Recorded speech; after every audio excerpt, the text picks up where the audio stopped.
On November 24th, 2011, 23-year-old Victoria Shakte sat in her wheelchair at the dining room table inside of her apartment in Innisfail, Alberta, Canada. On the kitchen table sat a fresh pizza, and then a balloon was tied to the back of one of the chairs. Victoria and her full-time caregiver, MrBallen, were celebrating. Marlene, who was originally from the Philippines, had just received her permanent resident status in Canada. This meant that Marlene now was able to receive a range of social benefits provided by the country, and she could now take steps towards becoming an official Canadian citizen. So this was a huge deal for Marlene, and Victoria was just so happy for her. But despite being such good friends and having so much in common and just really getting along, the two women really could not have looked more different. Victoria had dyed red and blonde hair, she had a pierced nose, and she loved wearing really bright colors, in particular red. As for Marlene, she was much more modest. She had dark eyes and dark hair that she always kept perfectly combed, and then even when she wasn't working, she dressed very sensibly. But for anybody who knew these two, Victoria and Marlene seemed like sisters most of the time, and Victoria relied on Marlene more than anybody else in her life. When Victoria was just 16 years old, she had been in this terrible car accident. Her friend, who was driving, was speeding at over 140 miles per hour when they lost control and flipped the car. The accident had left Victoria a quadriplegic, which meant she suffered significant paralysis below her neck. Now, at the time, Victoria's friends and family were obviously so relieved that Victoria had survived the accident. But, looking at her paralysis, her friends and family were worried that Victoria's life would ever go back to being even close to what it used to be. But even at a young age, Victoria had always been very resilient and put her faith wholly in God. And so through the years of extensive medical treatments, she always stayed positive and strong. And over time, she had actually regained some movement in her arms and hands, and she had sort of built a new life for herself. Now, that life was very different from the one she had growing up, but she still cherished it. And Victoria's life had only gotten better when Marlene had become her caregiver and physiotherapist 3 years earlier. In addition to helping Victoria with her physical therapy, Marlene helped prepare food, she got Victoria ready for the day, and she kept the apartment clean. Marlene also helped look after Victoria's 7-year-old daughter, Destiny. Back at the kitchen table, Marlene and Victoria ate their pizza and talked about how exciting it was that Marlene was now one step closer to becoming a Canadian citizen. After they finished eating, Marlene got up and began to clean the kitchen, and Victoria wheeled herself down the hall to her daughter's room. Destiny's door was cracked open, and Victoria could see her daughter sleeping soundly. Victoria smiled. There were times when she looked at her daughter and just felt like bursting out into tears of joy, because she believed her daughter really was a miracle. When Victoria had gotten into that car accident, she was 4 months pregnant. Victoria had been pinned in the wrecked car for 45 minutes before EMTs could get to her, and by the time she was taken to the hospital, she feared she had lost the baby. But 5 months later, her daughter had been born happy and healthy. Victoria chose the name Destiny because she felt like it had been her destiny to have this little girl. Then, years later, Victoria and her daughter had moved to the small town of Innisfail, which is said to get its name from an Irish word that meant Isle of Destiny. So, watching her daughter sleep soundly that night, Victoria felt like, everything that had happened in her life, including the accident that paralyzed her, had happened for a reason, and that she was meant to be exactly where she was right now with Destiny and with Marlene. Later in the evening, Victoria was starting to feel worn out, so she asked Marlene for some help. Victoria said she needed to make an important phone call. So Marlene pushed her down the hall to a small home office, and then she left. That way Victoria could have some privacy on her call. Then Victoria called her financial advisor, Brian Malley. Brian had been a friend of the family for years. He ran a successful construction business, and he had played a huge role in making Victoria's ground floor apartment more wheelchair accessible for her.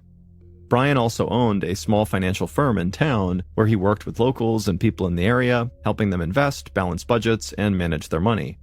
And managing money had been another major way that Brian had been helping Victoria. Years after her accident, Victoria had sued the person who had been driving the car that hit her, and she had been awarded a settlement of about 575,000 Canadian dollars. With so much money, Victoria had turned to Brian for some guidance, and he had worked to help her make some smart investments and to limit her spending. Brian answered the phone, and for a few minutes, he and Victoria just caught up on what was going on in their lives. Victoria told him the good news about Marlene becoming a permanent resident, and Brian told Victoria that he was excited because he was making the 2-hour drive to Edmonton for business, and so his wife could go to the opera. After a few minutes of this, Victoria finally brought up the reason that she had actually called. She needed Brian to move several $1,000s from her investment account into her checking account to cover her rent and bills and things like that. Victoria immediately heard Brian exhale sort of frustratedly. He told her he was getting concerned about her spending and that her investment account had really begun to dwindle significantly over the past year. Brian tried not to sound too harsh, but he told Victoria that he really couldn't understand why she wasn't sticking to the budget they had laid out for her. Victoria fell silent for a second, and then in a very quiet voice, she said to Brian that the reason she needed more money was to help her family. Brian said he totally understood how important taking care of family was to Victoria, but he said, you're one of 5 kids and you're giving too much money to your siblings. Now, even though Brian did not specifically say this, Victoria knew what Brian was really saying was there was one sibling in particular that Victoria was helping that Brian did not agree with, and that was one of her brothers. The young man had a very serious history of drug use, and Brian was very sure he was just throwing away the money Victoria was giving him to feed his drug addiction. But ultimately, Brian knew it was Victoria's decision what she did with her money, and so Brian said he would call his office and see what he could do about moving the money. But he urged Victoria to really think hard about whether it was worth giving away all this money. After Victoria hung up, she found herself thinking about her family. After she had gotten that court settlement, her first instinct was to use that money to better the lives of everybody in her family, and she had done that, and she was really happy about it. And so even though she knew Brian was making a good point that maybe it was not the best decision to give all her money away to her siblings, she just felt like she had to. And in fact, she couldn't even imagine not helping her siblings or her family out at this point. In particular, her brother who was struggling with drugs. In fact, Victoria believed her kind of red flag brother deserved the most help out of anybody because of his drug use. A couple of minutes later, Victoria called out to Marlene and asked her to come into the study. When she did, Marlene took Victoria and wheeled her to Victoria's bedroom. There, Marlene massaged Victoria's legs like she did every night, and then she helped her get ready for bed. They talked through their plan for the following day. Destiny had to be at school early, and then Victoria wanted to go see her stepfather. Then after that, they said goodnight to each other, and then Marlene stepped out of the room. For a little while, Victoria just lay awake in bed, feeling more stressed out than usual. And the reason she was stressed was about her money. She was thinking about what Brian said and whether or not it was a good idea to be giving all her money to her siblings and her family. And Victoria, she hated thinking about money. It really stressed her out to begin with. But she also told herself that she was going to see her stepfather the following day, and he always had great advice for her. And so maybe he would have some great financial advice. And so with that in mind, and also Victoria's steadfast belief that, no matter her problems, God had a plan for her, Victoria was able to eventually drift off to sleep.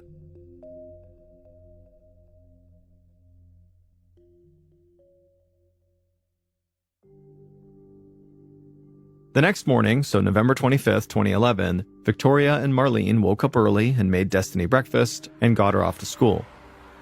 Then, back at the apartment, Marlene helped Victoria get ready to go see her stepfather. But right as they were about to leave, there was a knock at the front door. Marlene walked across the living room and opened the door, but there was nobody there. She looked out into the street, but didn't see anybody walking off. Then Marlene looked down at the porch, and she saw there was this large, shiny green and gold gift bag that had no tag on it, and so Marlene just picked it up and stared for a second, wondering who had sent it and who it was for. Marlene walked back inside carrying the gift, and she told Victoria that she didn't think it was a good idea to open it right now because they had no idea where it came from. But Victoria thought Marlene was acting paranoid. To Victoria, this gift was clearly just an early Christmas present. Marlene disagreed and even suggested they should call the police. Victoria rolled her eyes and said that was a huge overreaction, but she could tell Marlene felt really uncomfortable about this gift, so Victoria promised she would not open it up. Marlene put the gift in the kitchen, and then she and Victoria left and went to go see Victoria's stepfather, who lived only a few minutes away. When they got there, Victoria's stepfather greeted the two women with a huge smile on his face, and he welcomed them into his home. A few minutes after they got there, Marlene helped Victoria to the shower. Victoria's stepfather's shower was actually much more accessible than her own, and so Victoria really enjoyed using it anytime she visited. But the shower also gave her an excuse to catch up with her stepfather. The two had been very close since he came into Victoria's life when she was a young girl, and she often turned to him for advice. So, after her shower, Victoria told her stepfather about the money issues she was having that she spoke to her financial advisor, Brian, about the day before. And just like Brian, Victoria's stepfather was also pretty visibly concerned about the fact that Victoria's money was dwindling so quickly. He told her that it was noble that she liked to help everybody she loved, but she needed to remember that that money was hers, and taking care of herself and her daughter should really be her priority, not everybody else. They talked a while longer, and then eventually Victoria asked him if he knew anything about the early Christmas present that had just shown up on her doorstep. At this point, Marlene jumped into the conversation and told Victoria's stepfather that there hadn't been a card or a tag or anything on this present, and she hadn't seen who had left it at the door. And then Marlene said, I told Victoria that we should not only not open this gift, but we should also call the police and let them handle it. And as Victoria's stepfather listened to this, he too started feeling pretty paranoid about this gift. And he told Victoria that, yeah, you should call the police and definitely do not open that bag. You don't know what it is. Victoria couldn't believe what she was hearing. Why was everybody so worried about this early Christmas present? Come on. But at the same time, Victoria did not want to upset people, so she told her stepfather that she would not open the gift. A little bit later, Victoria thanked her stepfather for having them over. She told him she loved him, and then she and Marlene headed home. They got back to the apartment just before 9 a.m. Marlene walked right to the kitchen and began washing dishes from breakfast. She grabbed a plate off the counter and began running water over it, when suddenly there was this huge bang that echoed through the apartment, and the entire apartment shook, and parts of the ceiling began coming down. And Marlene, she began screaming because she had no idea what was going on. She figured this must be an earthquake, but she didn't know. And so after a second of just pure terror and shock, Marlene turned and ran out of the kitchen and went into the living room yelling out for Victoria, because again, she has no idea what's going on here. But when Marlene saw Victoria, she was slumped forward in her wheelchair and blood was pouring out of her neck. And so Marlene just ran through all the dust and the smoke in the room and went out the front door and just started screaming for help at the top of her lungs. A neighbor who lived not far from Victoria's small apartment building had come out of his house after hearing that very loud noise. And now he looked up the street and he saw Marlene screaming for help. And so the neighbor immediately grabbed his phone, dialed 911, and ran to Marlene. And when he reached Marlene, he could see very clearly that she had cuts on her body and she was bleeding. But Marlene kept saying, "Somebody needs to go inside. Victoria needs help." And the neighbor happened to be a former volunteer firefighter, so he ran into the apartment without hesitation. Once he was inside, there was all this dust and smoke in the air, and it really made it hard to breathe, and he began to cough. But eventually, after walking through the haze, he saw Victoria in her wheelchair, and so he rushed over to her, and he saw she wasn't moving, and so he reached down to check for a pulse or any sign of life. But after a few seconds of just looking at Victoria, it was clear she was already deceased. And so the neighbor ran back out of the house and sat down next to Marlene, who was collapsed on the ground crying, and just took her hand and tried to comfort her as best as he could as they waited for the emergency personnel to arrive.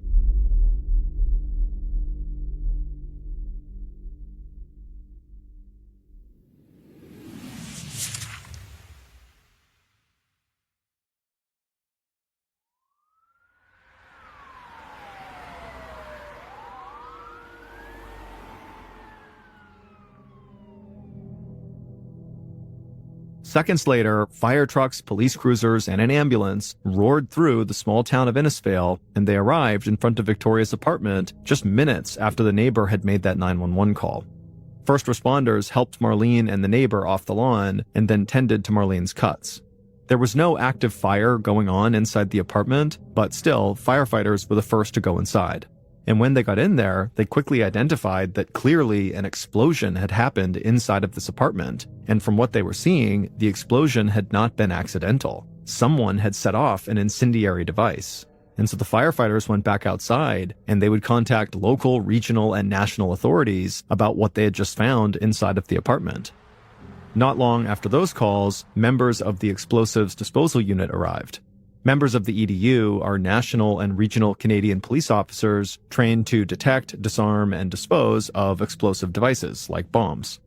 Several EDU officers filed out of a truck in front of Victoria's apartment. They wore these huge 90-pound bomb suits made from protective materials like Kevlar, and they had helmets and blast shields that covered their heads and faces. Several of Marlene's neighbors had come out onto their porches to watch, and from their perspective, it almost looked like a group of astronauts had invaded their street. Inside of Victoria's apartment, the explosives unit did a thorough sweep of every room to make sure there was no longer a bomb threat, and they concluded that the apartment was clear, and so it was time now for investigators and forensic analysts to take over. Corporal Kenmore-Deep DeHill of the Royal Canadian Mounted Police, which is Canada's national police force, arrived at Victoria's apartment with several forensic investigators right behind him. DeHill quickly met with the officers who had gotten to the scene first, and they filled him in with information they had taken from Marlene. They told him the woman who had died inside the apartment was Victoria Shockday. She was 23 years old, and she was a quadriplegic. The officers also said that Marlene had told them about some sort of mysterious gift that had been dropped off outside of the apartment earlier that morning without any kind of card or tag on it. DeHill nodded and then scanned the street. The neighbors had now gotten even closer to the scene, trying to figure out what had happened. The officers pushed them back and told them they needed to stay a safe distance away from Victoria's apartment. Amidst this growing crowd, DeHill saw Marlene. She was sitting with first responders with a blanket wrapped around her shoulders. He could tell she was in shock. DeHill wanted to talk to her, but first he wanted to get a better idea of what he was dealing with. So he thanked the officers he was talking with for their help, and then DeHill stepped inside the apartment. Forensics analysts told him that they had already found pieces of a galvanized steel pipe, traces of gunpowder, and a lantern battery, clear signs of a homemade bomb. DeHill tried to take in the entire scene. Parts of the walls and floors had been ripped apart, pieces of furniture had gaping holes in them, debris were scattered everywhere, and strands of plaster hung down from the ceiling like confetti. But the real horror was where Victoria was, in the dining room. DeHill walked into the dining room and approached Victoria. She was sitting in her wheelchair with her head slumped forward. DeHill saw multiple serious wounds on Victoria's neck, as well as bloodstains on her skin and all over her torn clothes. DeHill didn't want to jump to any conclusions, but he had been a member of the Major Crimes Unit for years, and he knew that homicides involving pipe bombs like this were often connected to drug gangs. But that just didn't make sense to DeHill. The victim was a young woman who was paralyzed and who had no criminal history at all. Why would she be mixed up with a drug gang? Corporal DeHill made his way down the hall to the bedrooms. He looked into Destiny's bedroom, and all he could think was how glad he was that Victoria's little girl had been at school when this happened. Minutes later, someone shouted for DeHill out in the dining room. So DeHill stopped what he was doing, and he walked down the hall to the dining room, and when he got there, DeHill saw a forensics officer crouched down, staring at something on the ground. She was staring at something that she just uncovered from the dust and the pieces of the ceiling that had fallen to the floor, and she could not believe what she was looking at. DeHill knelt down beside her, and he looked at what she was staring at, and what he saw was a piece of paper with Victoria's name written on it in colored ink. Marlene had previously told the officers that this Christmas present they received did not have a tag on it, but this piece of paper definitely looked like a tag that would go on a gift, at least to DeHill. The forensics officer told DeHill that finding a scrap of paper like this fully intact after an explosion was almost unheard of. And that little piece of paper gave DeHill a jolt of energy, because it could possibly offer a handwriting sample of the bomber. And even more importantly, potentially there could be the bomber's DNA on the paper. So the forensics team bagged up the piece of paper for testing and then continued looking for evidence all throughout the apartment. Later that day, DeHill finally stepped outside of the apartment, and the fresh air felt like it might knock him over. He hadn't realized how difficult it was to breathe inside of the apartment.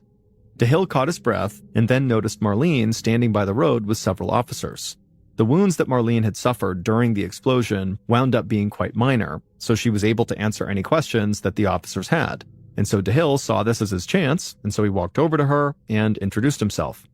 Marlene wiped away the tears from her face, and then she told DeHill that she had warned Victoria not to open that gift. And so when DeHill heard this, he followed up with, "Well, Marlene, why were you so worried about this gift? Did you think somebody was planning to attack Victoria?" But Marlene would say, in response to this, that her suspicion about the present had nothing to do with fear that somebody was out to hurt Victoria. She just didn't trust the fact that this present had been dropped off completely randomly a month before the holidays with no tags on it, nothing. It just seemed like something was off about this gift. And then after that, Marlene just sort of broke down. She told DeHill that people loved Victoria and looked to her as an inspiration. Victoria had endured so much for someone so young, but she never let anything stop her. In fact, Victoria often went out of her way to help other people who needed it, whether it was by giving money to her family or volunteering at her church. She was just a very thoughtful person. DeHill told Marlene how sorry he was for her loss and for what she had been through that morning with the explosion. DeHill knew Marlene was physically okay, but he was sure she would never get over what had happened. Then he thanked her for her time and walked back towards the apartment. And as he was on his way, one thing Marlene had said to DeHill really stood out to him, that Victoria apparently gave money to her family. Money, family, and murder often went hand in hand, so DeHill instructed members of his team to begin looking into Victoria's financial situation, and he asked others to track down members of her family for questioning. DeHill still had not formed any serious theories or opinions about who could have delivered this pipe bomb, but he thought maybe in this case, a family dispute over money that maybe erupted into violence might make more sense than a drug gang putting out a hit on somebody like Victoria.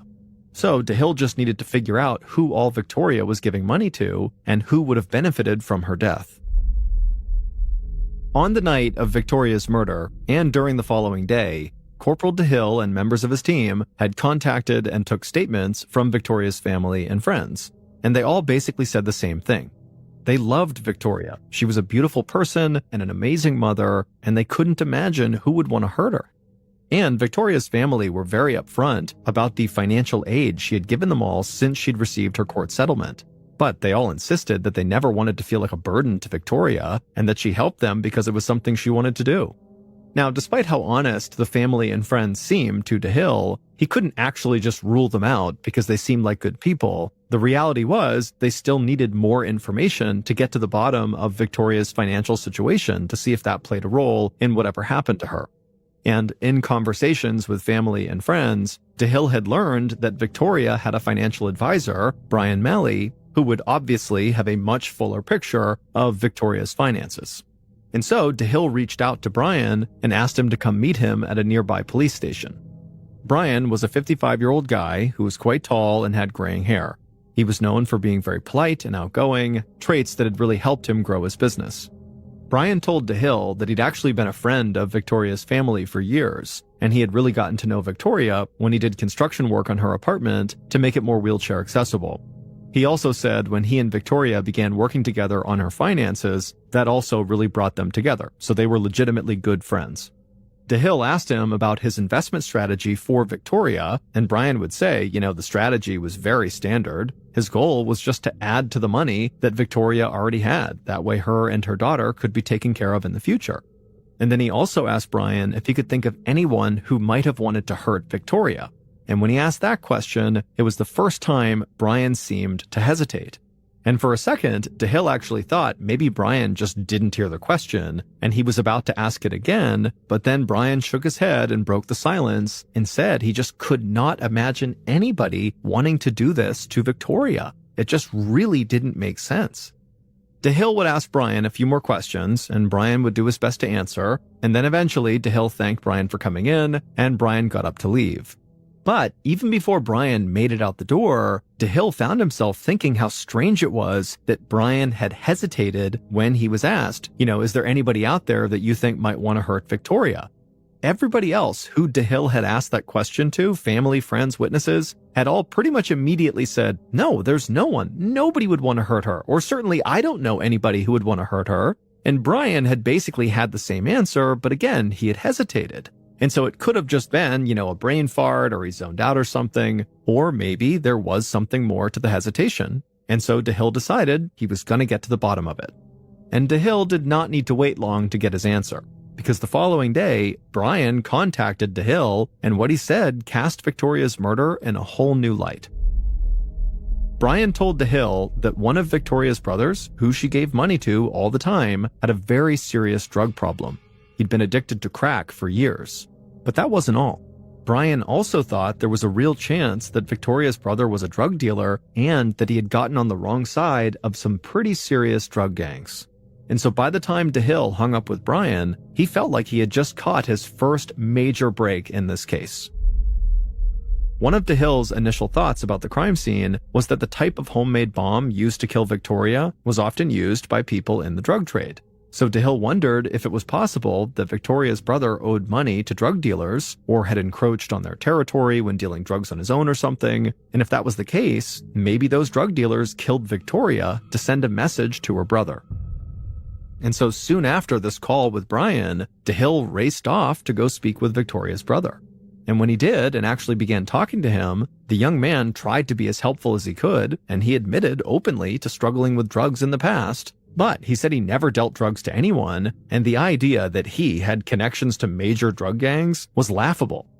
DeHill was not ready to just take this guy at his word, but one thing DeHill definitely noticed was Victoria's brother was visibly angry that somebody even suggested that he had something to do with his sister's death. He told DeHill he loved Victoria, probably more than he'd loved anybody else in the world.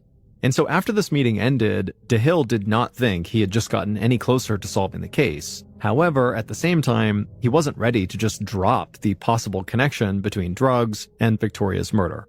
And so for now, at least, that was still the best lead he had.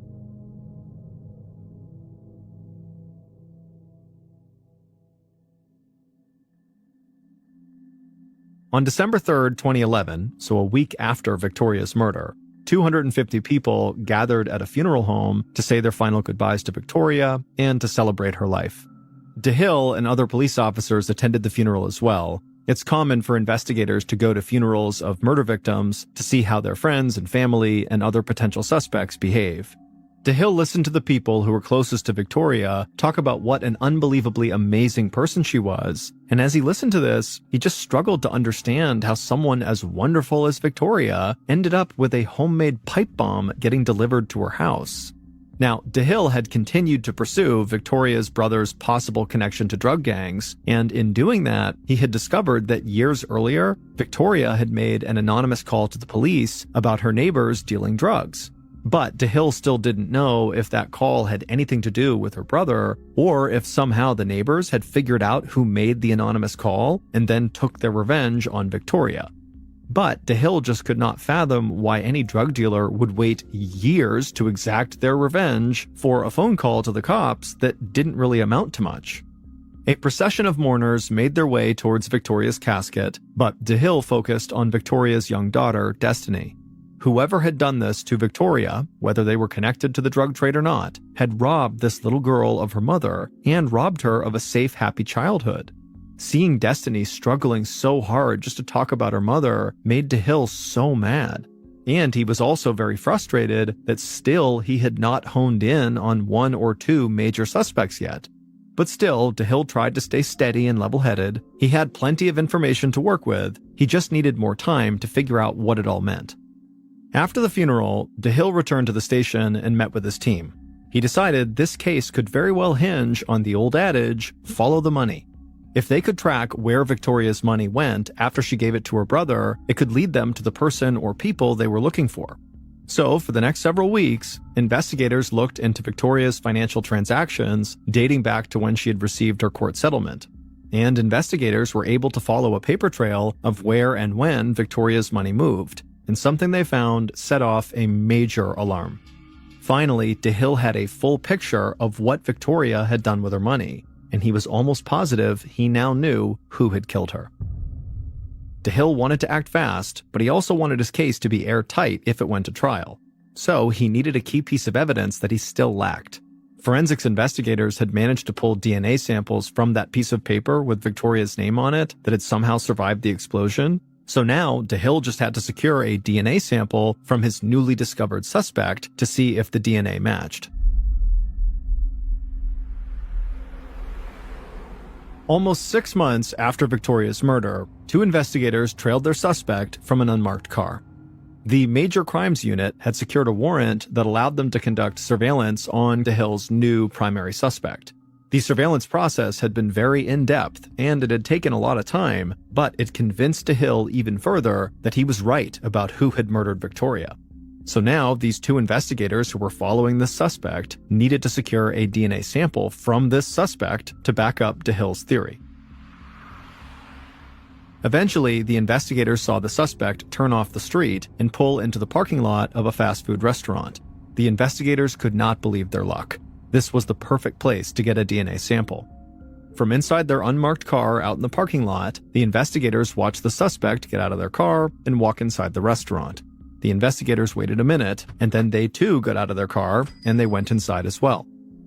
The investigators bought food just to blend in, and then took a seat in a booth towards the back and kept an eye on their suspect. Eventually, the suspect finished their meal, threw their trash into the trash can, and walked outside. And at this point, the investigators sprung into action. They put gloves on their hands, walked over to the trash can, and began fishing around inside of it until they pulled out a napkin the suspect had used to wipe their hands and mouth, and they slipped that napkin into a paper bag. And soon after that, the napkin was sent off for DNA testing. It took a while for the results to come back, but when they did, they showed DeHill exactly what he had been looking for. They were a match. DeHill had found Victoria's murderer.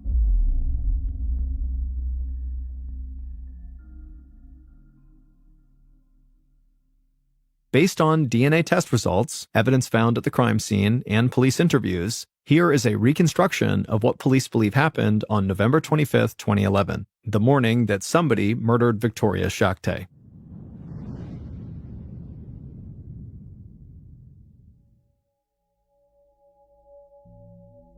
The sun wouldn't rise for hours, but the killer was already hard at work. They sat at a wooden table staring at their creation. They had spent months collecting the necessary items to complete the project, and now they were finally ready to finish it and put it to use. The killer took a big breath in and exhaled slowly through their mouth. They told themselves that staying calm was key. Shaky hands or sudden movements could be very dangerous. The killer slowly put the finishing touches on the pipe bomb, then backed away from the table and let out a huge breath and felt their shoulders relax. They reached down and picked up a white cardboard box off the floor, and they carefully set the bomb inside of the box. They closed the box and then grabbed a piece of paper and a colored pen, and they wrote the word Victoria in large, festive-looking letters on the paper and then taped it to the top of the cardboard box. Finally, the killer picked up a large green and gold gift bag and placed the box inside. A few minutes later, the killer drove through Innisfail and arrived on Victoria's street. They drove a little ways past her apartment and then parked their car.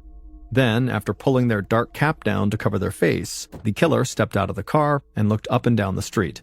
It was empty. So they reached into the passenger seat and took the heavy gift bag containing the bomb, and they walked carefully towards Victoria's apartment. As they moved, they did their best to stay in the shadows and avoid the streetlights. Finally, the killer reached Victoria's apartment, and they placed the gift bag down right in front of the front door, and then the killer knocked on the door and then turned and ran away as fast as they could. By the time Marlene opened the door, the killer was already gone. Hours later, at around 9 a.m., Victoria and Marlene returned from Victoria's stepfather's house, and right away, Marlene headed to the kitchen to do the dishes. But while she was at the sink, she didn't hear or see Victoria, who wheeled herself into the kitchen as well, and Victoria grabbed the gift bag off the kitchen table where Marlene had left it, she put it on her lap, and then wheeled herself into the dining room. Victoria opened up the bag and saw there was a white cardboard box inside. She took the box out and let the bag fall to the floor. And when this happened, Victoria very likely saw that there was a tag on this box. There was that piece of paper that said Victoria in colorful ink. And so for Victoria, this very likely confirmed in her head that Marlene and her stepfather were overreacting about this box. Clearly, this was just an early Christmas present for Victoria, and it was no big deal. And so Victoria ultimately opened up the box. And when she did, the box exploded. And by the time the explosion actually happened, the killer had already arrived in Edmonton, where he had business to conduct, and where his wife was going to see the opera. Brian Malley, Victoria's family friend and her financial advisor, was her killer. It would turn out the image of a kind, outgoing, successful businessman that Brian showed the world was nothing more than an act that he had spent years cultivating. In reality, Brian was a former cop who had been kicked off the Edmonton police force about 3 years after he had joined. Brian's first wife had divorced him because she believed he was a physical threat to her and their daughter, and his second wife had also divorced him because Brian was having an affair with a coworker. But somehow, Brian had managed to hide all of that, and he sort of reinvented himself when he had moved to the small town of Innisfail. And soon, he had established himself as a reliable construction worker, and then later as an honest and trustworthy financial advisor. But the truth was, Brian never really changed, and he made a habit out of using his clients' money for his own gain, making risky and even illegal investments in the hope that he could make some big money on commissions. And he got away with it for a while. But in 2011, Victoria had started to wonder why her large investment account kept dwindling so quickly. When she had asked Brian about it, he just kept saying the problem was that Victoria gave too much of her money away to her family. But when Victoria continued to push him for more information about what was happening, Brian started to panic. Because he had actually invested over 90% of Victoria's money in a single, very high-risk stock. And that stock had just cratered, so almost all of Victoria's money was now gone. And Brian had never consulted Victoria about doing this investment, so she had no idea what had even happened. He also obviously never disclosed the inherent risk of putting so much money into a single stock. Basically, you can lose everything really quickly. Brian knew his actions violated multiple Canadian financial laws, so he decided the only way to avoid getting caught and going to jail was to kill Victoria and pin the murder on her own brother. Now, Victoria's brother had nothing to do with the murder, and it was never shown that he had ever dealt drugs. But ultimately, it was the investigators' initial pursuit of the brother's possible drug connection to this crime that had led DeHill and his team to uncover Brian's financial crimes. But even with all of this information about his financial crimes, DeHill needed something much more concrete to directly connect Brian to the murder. Luckily, that piece of paper Brian had written Victoria on and then taped to the bomb survived the blast, and DNA samples from that paper ended up matching the DNA sample taken from the napkin that Brian had thrown away when he was at the fast food restaurant. And so after finding that match, DeHill and his team moved in and arrested Brian.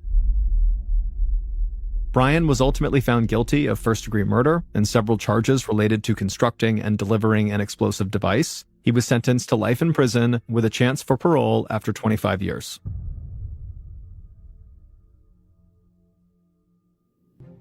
On the afternoon of January 22nd, 2024, an elderly woman named Janet Lee sat in front of her computer in an office on the second floor of her home in Newcastle, England.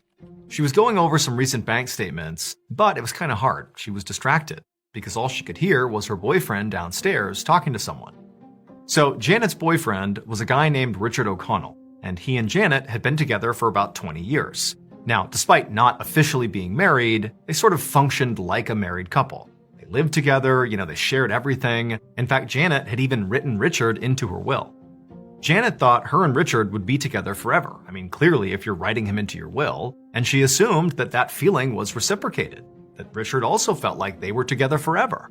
But lately, their relationship had gotten pretty rocky, and in fact, both of them had begun openly talking about the possibility that they might need to break up. Now, nothing was set in stone, and by no means were they destined for a breakup, but it was suddenly, a possibility, and that was really hard for Janet to deal with.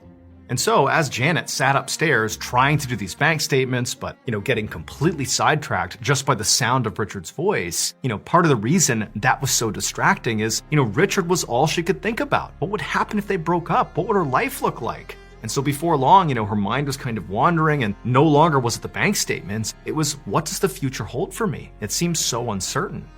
And so as Janet is having this moment upstairs, she suddenly hears Richard start yelling downstairs. And at first, it kind of sounded like maybe he was yelling at the person he had been talking to.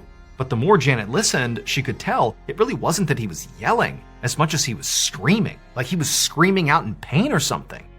And so Janet got out of her chair and ran downstairs to see what was going on. And when she did, she looked towards the front door and she saw there was this man who she didn't recognize, but he looked weirdly familiar to her. He was wearing a white lab coat, his back was to her, and he was walking out the front door. And before she could even begin to process who this guy was and what he was doing here, she heard the sound of Richard again kind of calling out in pain, less loudly this time, but definitely in real pain. Then she turned, and sure enough, there was Richard in the living room, clutching his shoulder and grimacing like something was really hurting him. And so Janet, she walked over to him and she's like, "What's going on? Like, what's wrong with you? And who was that guy? And like, tell me, what's happening here?" And so Richard, through gritted teeth, would tell her that he had just gotten a COVID vaccine shot, and it really hurt. And that guy who had just given it to him was a guy from NHS, the National Health Service, and he just came by to administer the shot. And so Janet heard what he said, but it wasn't really computing. Like, why aren't you getting the shot done at the doctor's office? Why are you having somebody come here to administer it? That's unusual. But, as she was thinking about this, she could clearly see that what was really important right now was that Richard was in agonizing pain. I mean, he was holding his arm and kind of rocking back and forth, moaning. Clearly, he was having some sort of reaction to the shot. And so she forgot about the weirdness around why he got the shot and how he got the shot, and said to him, like, "Hey, do you want to go to the hospital? I can drive you." And at this, Richard kind of sat up straight and took a deep breath, clearly trying to calm himself down. And even though obviously his shoulder still hurt from the shot, he said to Janet that, the guy from the NHS told me this was normal. There's pain associated with this particular shot, and it would just go away on its own. And so I'm just gonna wait and let this thing fade. At this point, Janet was still worried about Richard, but, he seemed pretty confident that this was not a big deal, and so she decided she would simply follow his lead. And she said, "Okay, if that's what you want to do." And then she turned and she went upstairs and continued trying to do her bank statements. But 2 days later, Janet did end up driving Richard to the hospital.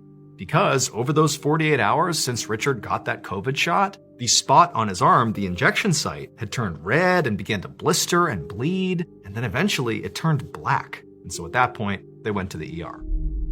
Hospital doctors would diagnose Richard with something called necrotizing fasciitis, which is a bacterial infection more commonly known as flesh-eating disease. Basically, the skin and muscle of Richard's arm was dying and rotting, but from the inside out.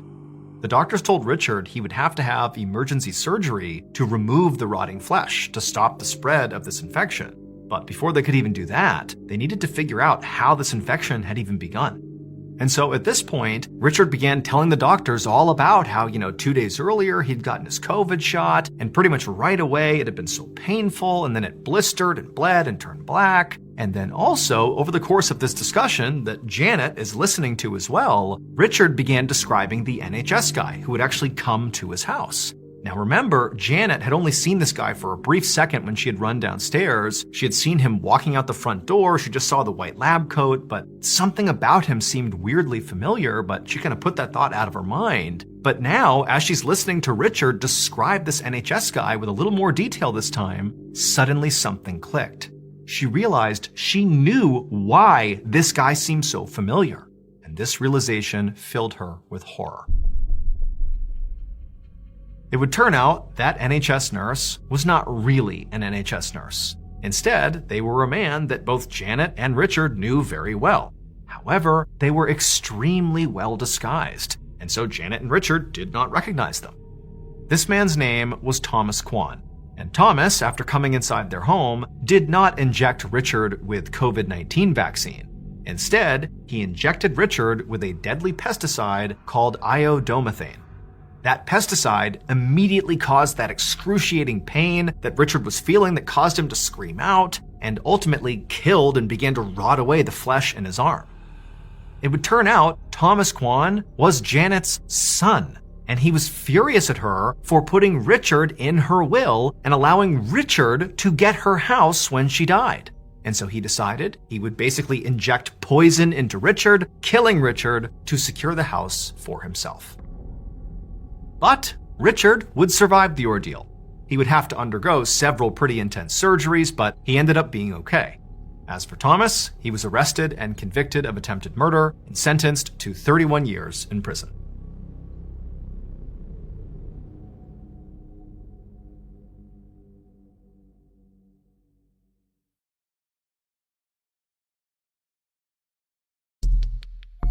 next and final story of today's episode is called Clocked Out.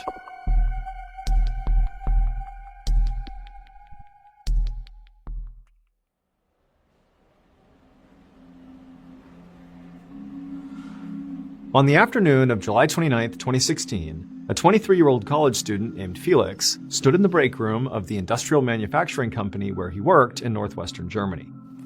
He poured some cereal into a bowl, and then he took his carton of milk out of the communal fridge, and then with the cereal and his milk, he sat down at a table with two of his coworkers. So Felix was studying to become an engineer, and that was his primary focus, and on his breaks from school, he would work here as a machine mechanic. But as a result of that, basically just being a college kid looking for a side gig, it made him one of the youngest people at this company.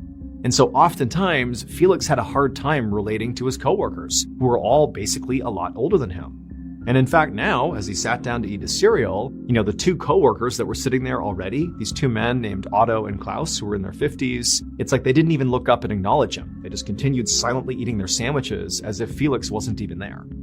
At first, Felix put up with the fact that this lunch break so far was pretty awkward. Like there was no conversation happening here. He definitely felt like he did not belong here. But eventually, the silence was deafening at this table, and Felix just couldn't stand it.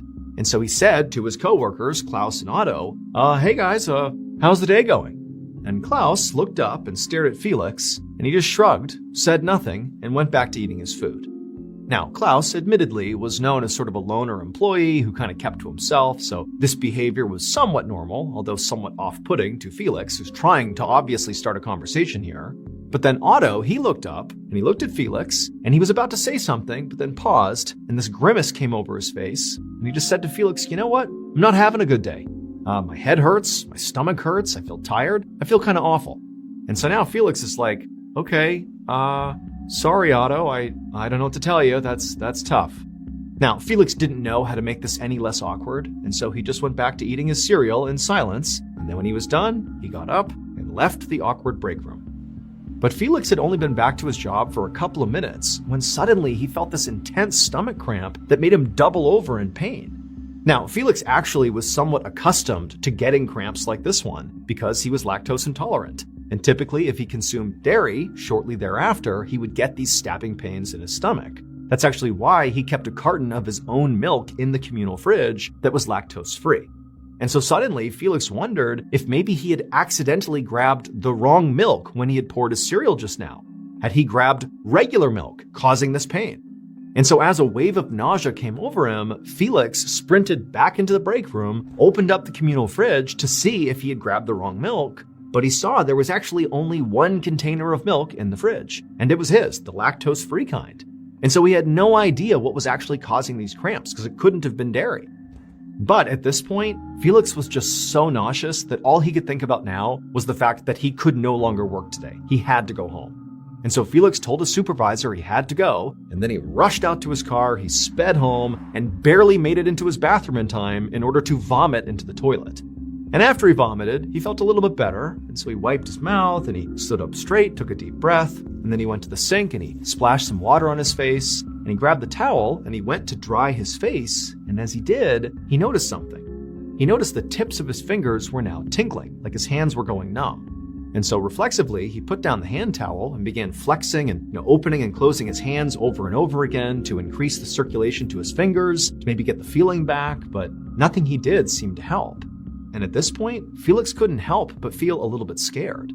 Now, stomach cramps and nausea were somewhat normal symptoms for him, considering, again, he was lactose intolerant. Those were normal symptoms of illness. But losing circulation in your hands was not something he was used to. This was something else. And so even though Felix was an adult, he was 23 years old, his first thought was, I gotta call my mom. And so that's what he did.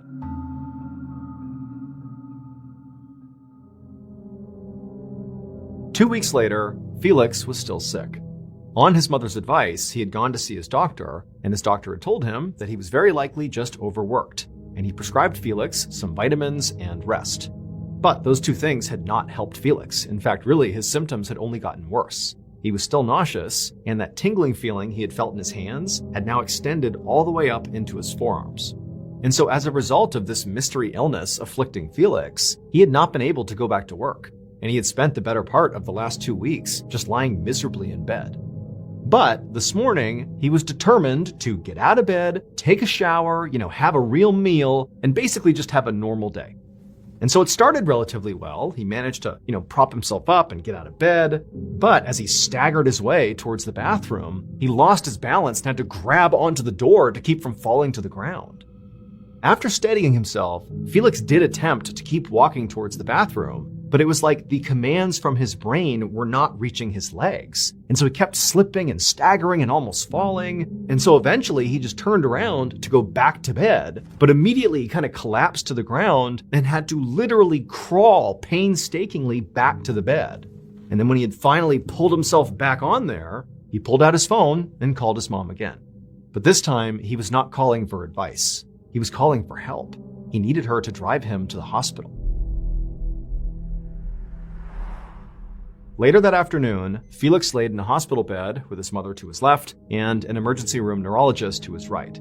The neurologist had heard about Felix's symptoms, and she was now performing a preliminary examination, which really consisted of lots of questions about Felix's drug use, about, a history of neurological problems in their family, had he had any recent head injuries. But basically all the questions she was asking him, he said no to. There weren't any precursors to him having these issues.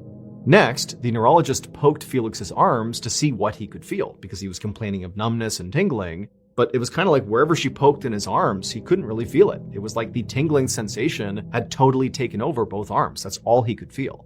After that, she measured his muscle reflexes in his legs and also shined a light in both his eyes. And then after that, she put her tools down and she looked at Felix with a very worried expression on her face. She said that based on Felix's symptoms, she thought that some part of his nervous system, like his brain or his spinal cord, might be inflamed. And this type of inflammation can lead to things like nausea, numbness, and loss of coordination, all things Felix had been experiencing. And this inflammation could be caused by a number of different infections or an autoimmune reaction. But to know for sure, she would have to run some more tests, and so she advised Felix to be admitted to the hospital.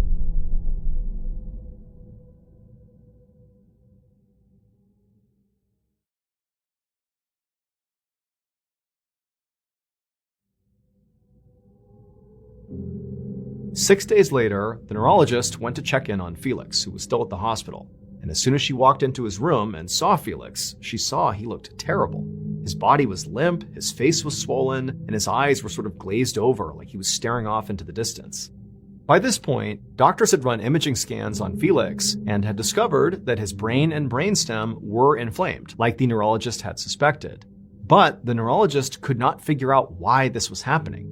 Typically, inflammation like this was caused by an infection, but the neurologist had tested Felix for every infection she could think of that could have caused this, and all those tests had come back negative.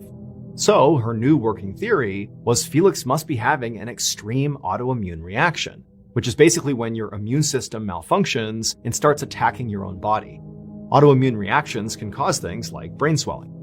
But this theory didn't really help Felix very much. Because first of all, it was nearly impossible to test to see if this theory was even true, that it was an autoimmune reaction.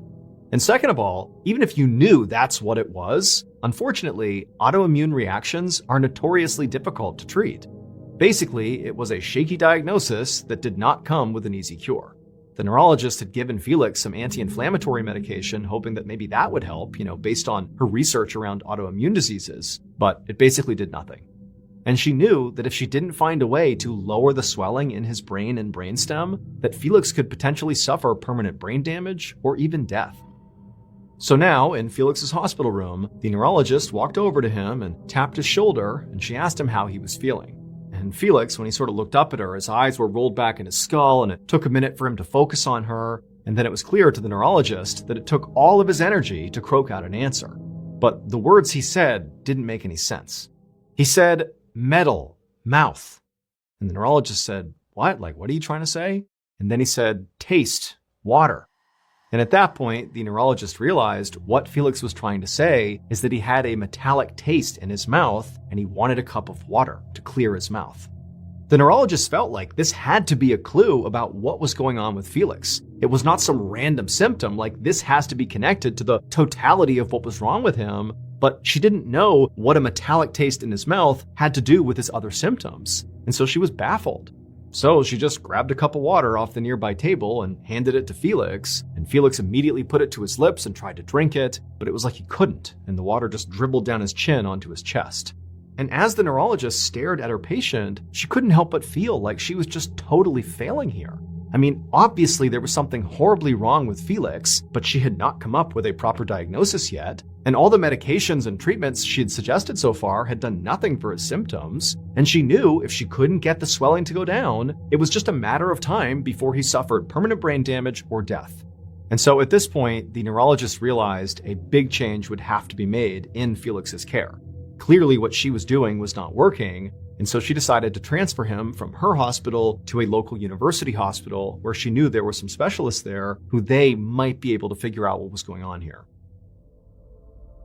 But the next day, at that university hospital, that team of specialists that had been assigned to Felix's case were just as baffled as the neurologist had been.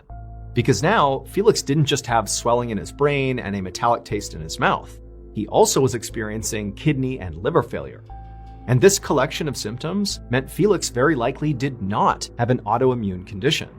They tested him again for more infections that, maybe could still leave the possibility open that it was an autoimmune condition, but again, those still all came back negative. And so effectively, these specialists who were here to, solve this puzzle were back at square one. They had made no further progress. And so at this point, all Felix's doctors could do was just hope that whatever illness was plaguing Felix would sort of resolve itself on its own. And they would just, do their best to manage his symptoms and try to keep him comfortable until it did. However, by September of 2016, so 2 months after that first day that Felix went home sick from work, he had not improved. He spent most of his time laying in bed unconscious, barely clinging to life. At this point, most of the specialists were just monitoring Felix. However, one of them still felt like a diagnosis here was still possible. We just need to keep looking. And so this doctor actually decided that instead of monitoring Felix, he was going to start looking into some medical research papers.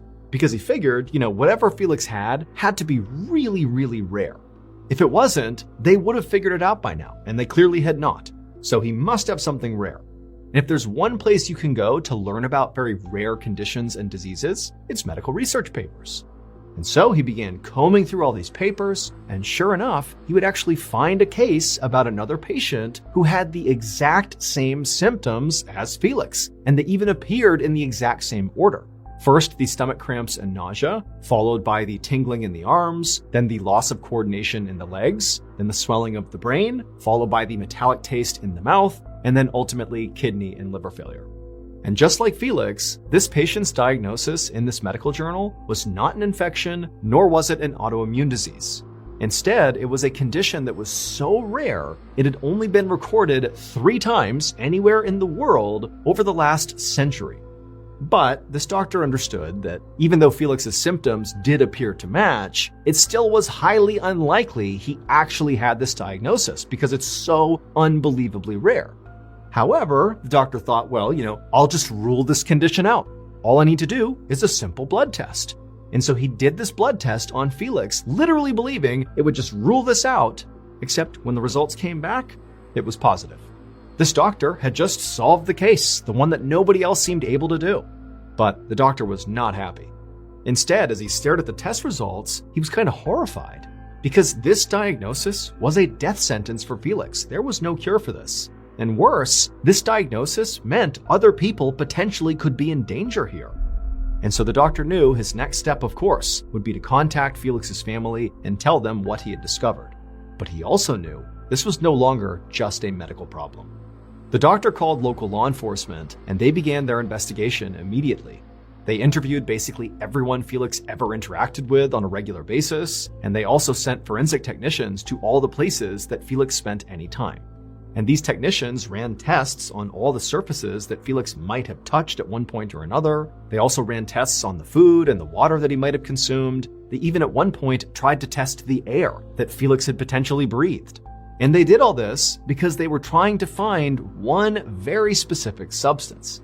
But despite basically looking everywhere in Felix's life for weeks and weeks, they didn't find it. Meanwhile, Felix's condition only got worse. By the end of September, he had slipped into a vegetative state. But at least so far, the doctor's worst fears had not been realized. They actually expected other people to begin to turn up to hospitals with similar symptoms as Felix, but they hadn't.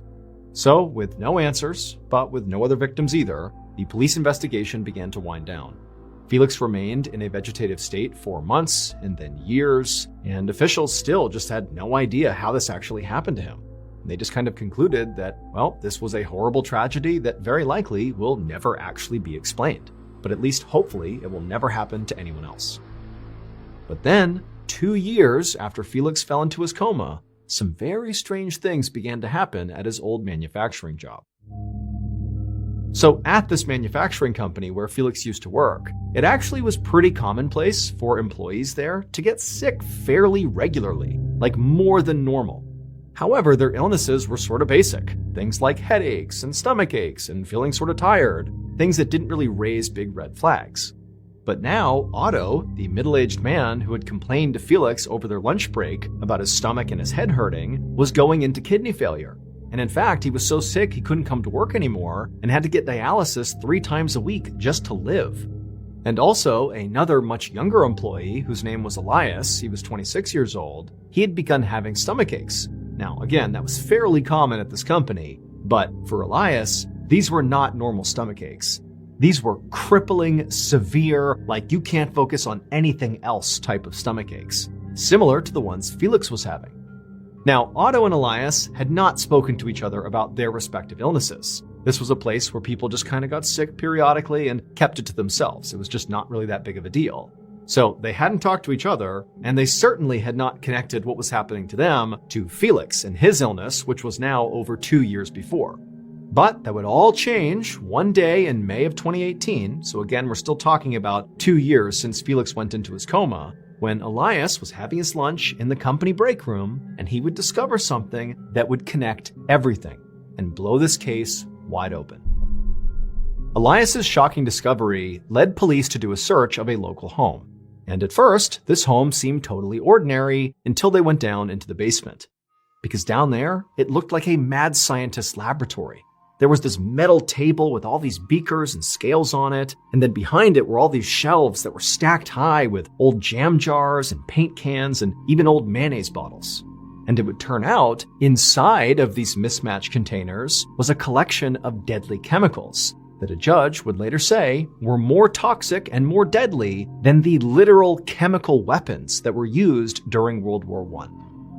This basement laboratory belonged to Klaus. He was one of the 2 employees that Felix sat with during that very awkward lunch break. The one was Otto, who told Felix he didn't feel very good, and the other was Klaus, the man who, when asked how his day was going, just looked up at Felix, shrugged his shoulders, and said nothing. It would turn out, for years, Klaus had been buying deadly chemicals online, mixing them together, and then sort of testing these concoctions on his coworkers. He would just poison their lunches and see what happened. Felix's very rare disease that only 3 people had experienced in the past century in the whole world was effectively extremely acute mercury poisoning. Basically, an ungodly high level of mercury poisoning. Because Klaus was literally just putting mercury into Felix's cereal, and he was just eating it up. In addition to poisoning Felix's cereal, Klaus also put lead literally right on top of Elias's sandwiches, and then he also put a combination of lead and cadmium into Otto's food. Klaus was only caught because Elias made that big discovery. While he was eating his lunch, he noticed there was a strange powder sitting on top of his sandwich, and so he called the police. Klaus never explained his motives for the poisonings. In March of 2019, he was ultimately sentenced to life in prison. And unfortunately, 10 months after that, Felix, who had been in a vegetative state for 3 years to that point, passed away. As for Elias and Otto, they still suffer from long-term effects of chemical poisoning.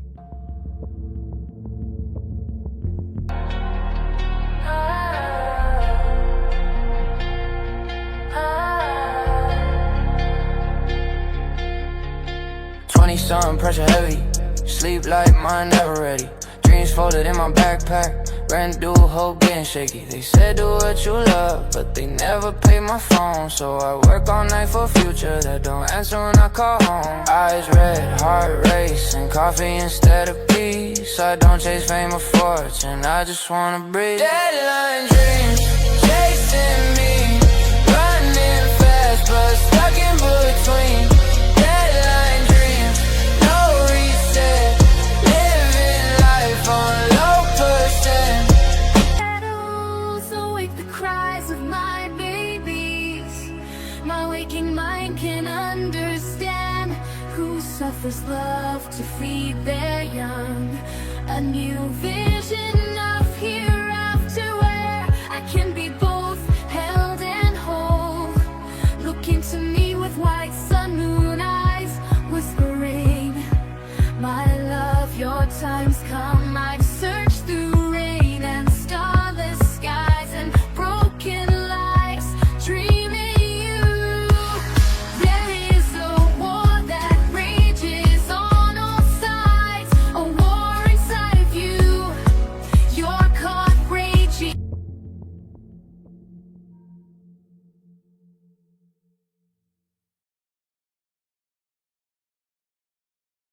A quick note about our stories. They are all based on true events, but we sometimes use pseudonyms to protect the people involved, and some details are fictionalized for dramatic purposes.